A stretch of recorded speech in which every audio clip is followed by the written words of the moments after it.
Ah, yes, walls. One of mankind's greatest achievements. Yes, since the first time that Ugg walked up to the rest of his drooling, half-naked peers and said, "Hey, what if we made cave out of not cave?" God damn it, Ugg, how do you do it? And then they built man's first ever wall out of mammoth shit or whatever, and the rest is literally history. Who doesn't like a good wall?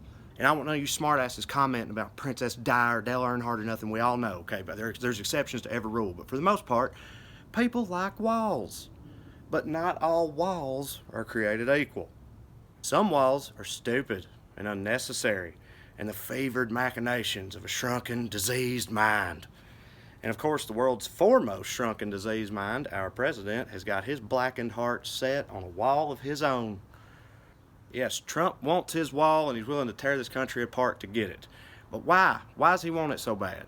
And some people might say, well, he's just trying to fulfill a campaign promise. That's important for presidents to do. Sure, but this ain't even what he promised. What he promised was that Mexico would pay for the wall, and now he's asking for taxpayer dollars to do it.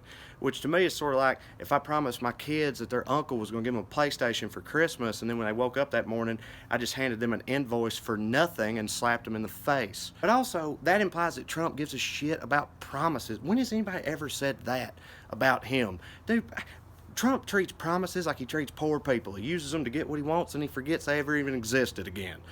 He don't give a fuck about promises. That ain't what this is about. So you might think, well, maybe it's as simple as he says. Maybe it's face value. It's about border security. That's all. We got to secure our border to keep illegal immigrants out, and for that, we need a wall. Okay, but what illegal immigrants? Illegal immigration is falling off a cliff in this country, which I think makes sense, because if you ask me, if you're an oppressed minority in some other part of the world, and you take one look at this nursing home carnival fire shit show and think to yourself, maybe Sweden. But the illegal immigrants that are coming over here, a huge chunk of them aren't even coming overland. They get a visa and walk off a goddamn plane and just never go back. What's he gonna do about that? Build a bunch of fucking sky walls? Don't give me any fucking ideas. Either way, Trump's wall is an ineffective solution to an imaginary problem. And look, I know ineffective solutions to imaginary problems are kind of his whole deal, which also makes sense because if you're Donald Trump, why would you worry about actual problems like treason or heart disease when you can create a space force or pet Kim Jong-un's dog? I get it. But I don't think that's what this is about either. No, I think it's way simpler than all that. I really do. I think the main reason Trump is so hard up for this wall is because it's a big, hard thing with his name on it. Because he don't love nothing. Not hairspray, Sean Hannity, Estonian hookers with bladder problems. He don't nothing more than big, hard things with his name on them. Because when you've been the baby-handed dumb fuck in a room full of rich guys your whole life, you find a way to compensate. And he's been compensating with big, concrete dicks for the past 30 plus years. And his wall is just his first foray into the world of horizontal concrete dicks. That's all it is. But none of that makes it any less of a problem. It is a problem. I mean, he's ripping the government apart for it. Parts of it are shut down. And what are we going to do about that? I have no idea. I'm going to leave that up to Miss Pelosi and them to decide, our new speaker, and I know she'll figure it out. I got ultimate faith in that, but because I don't know what to do. The only idea I have for it is admittedly a tough sell, but it's also bulletproof for the record.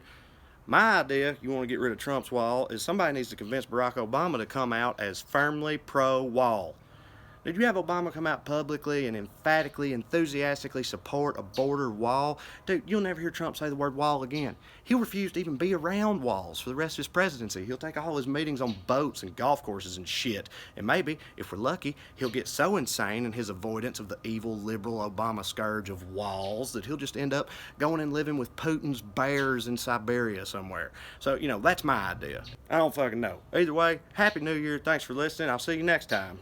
Hey y'all, again, thanks for listening, and a couple quick announcements. We are, of course, touring still in 2019. You can find all the dates. We're coming to your city, I'm sure. Go to wellreadcomedy.com and come see me and these idiots on the road somewhere. Also, listen to our podcast, the Well Read, R-E-D, Well Read Podcast, anywhere. Podcast or podcasted. Thank y'all very much. Love you like chicken.